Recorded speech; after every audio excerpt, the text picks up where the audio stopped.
Go.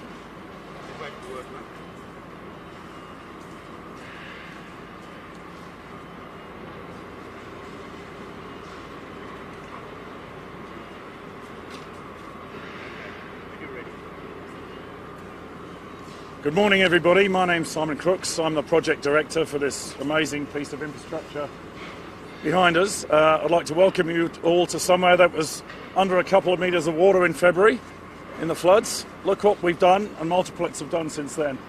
And on that note, I'd like to introduce the Deputy Premier to have a talk. Yeah, thanks so much. Isn't this exciting? It's our first time on site here at Queen's Wharf, Brisbane.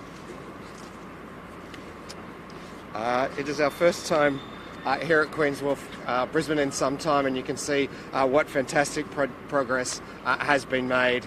Now it truly is Queensland's time to shine, and over the next 10 years what we build for the Olympic and Paralympic Games will rest on the platform of the investments that we've made together as a state over the last 7 years. Of course, marquee amongst them, Cross River Rail and Queen's Wharf, Brisbane. Today we have a sneak peek of what progress has been made. This point in the construction project is the peak number of jobs on site. So there's 1,700 people working on site right now here at Queen's Wharf, Brisbane. It's our first time on site in a while.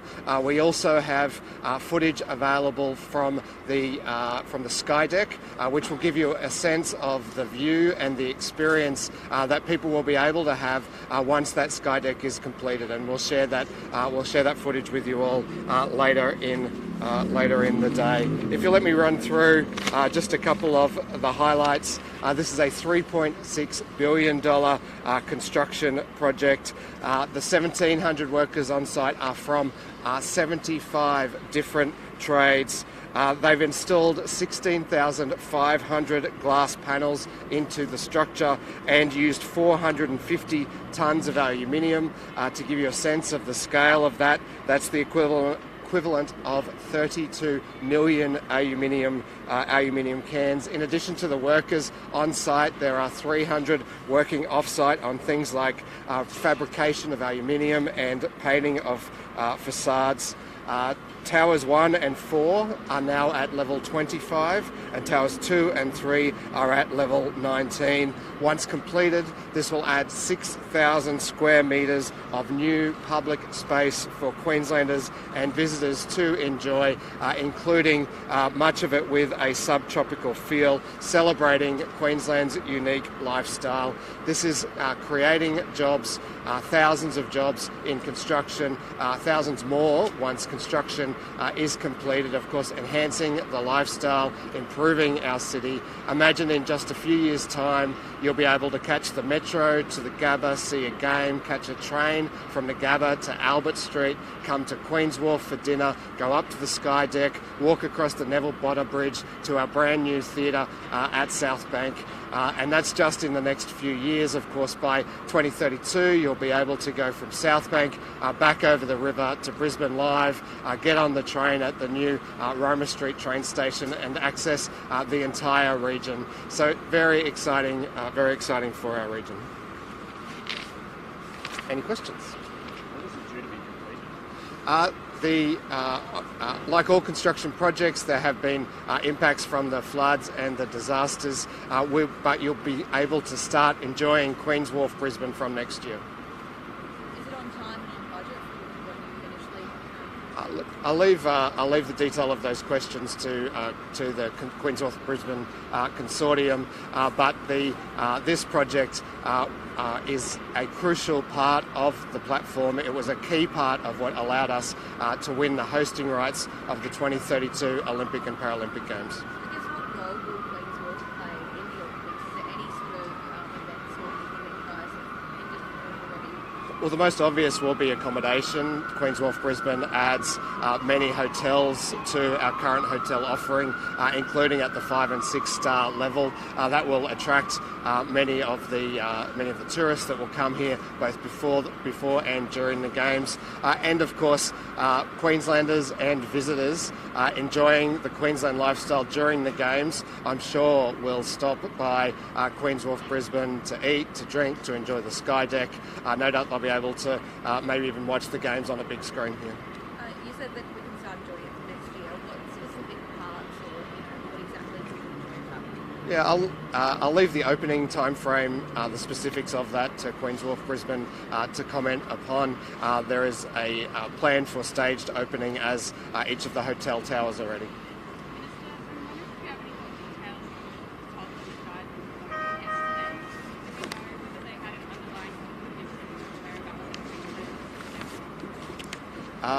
We're unable to provide further details about that case. As you'd understand, when you're talking about a single individual, it's very hard to de-identify them, and out of respect for the privacy of that family, it's important that we observe those established protocols by Queensland Health. I am able to provide some detail of deaths overnight, cases and deaths overnight. 8,209 new cases, 64,011 active cases. In addition, there's been 127 flu cases reported. We're reporting 19 COVID-19 related deaths. One, a person in their 50s, 4 people in their 70s, 6 in their 80s, 7 in their 90s, and 1 who was over 100. There are 887 patients in public hospitals, including 25 in ICU, 136 patients in private hospitals, including 1 in ICU. So we continue to track broadly on the basis of the modelling, the projections that the Premier was able to outline to Queenslanders yesterday. What was your reaction hearing that news about the children? Obviously, every death is tragic. The death of a child is awfully sad, and my heart just goes out to that family, and of course our health workers who would have done everything that they could to take care of that little child. How many deaths are expected in Australia?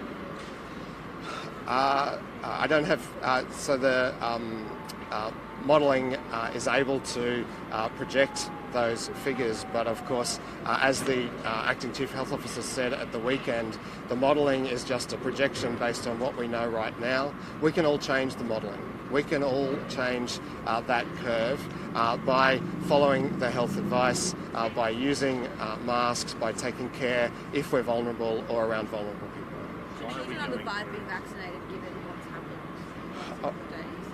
It's important that those decisions are made based on the best available science and research. That job rests with ATAGI, and I'll leave it to them to determine when and who should get vaccinated. Why are we going through the worst wave with the least public health measures?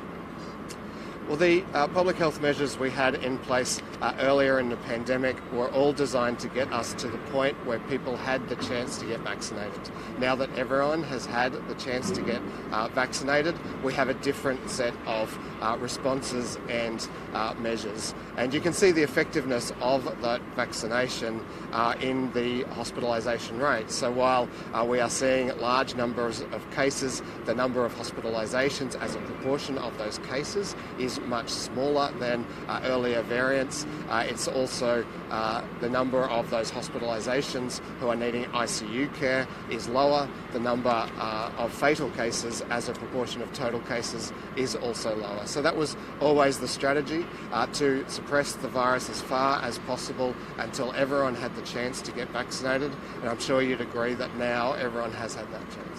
What's the government doing to help hospitals at the moment? Obviously, they're in great trouble. A lot of nurses say that they're struggling to cope. I mean, what are you guys doing to support those healthy workers? There is no doubt that with this number of cases in hospital, as well as the number of health workers who are off sick themselves, that's having an impact on our hospitals. We have established surge planning for various levels of surges within a wave, and we remain within the thresholds of that surge planning. I understand hospitals are accessing private hospital beds. They are rescheduling planned care where it's safe to do so, and that's allowing them to give treatment to those 1,100 odd people in hospital with COVID, as well as all other urgent care needs. Has your department provided all the necessary documents to the audit office for their look at the Wellcam project documents? Yes. The acting auditor general says commercial incompetence is important during the contract phase, but less so once the contract's been settled. So this was a tender, or had no tender, so why is it still being used as an excuse?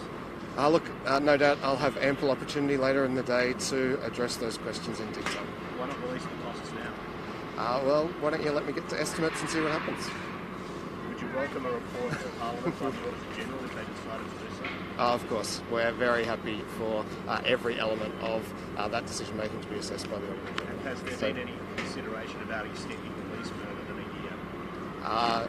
Let me get into that later today. Thank you.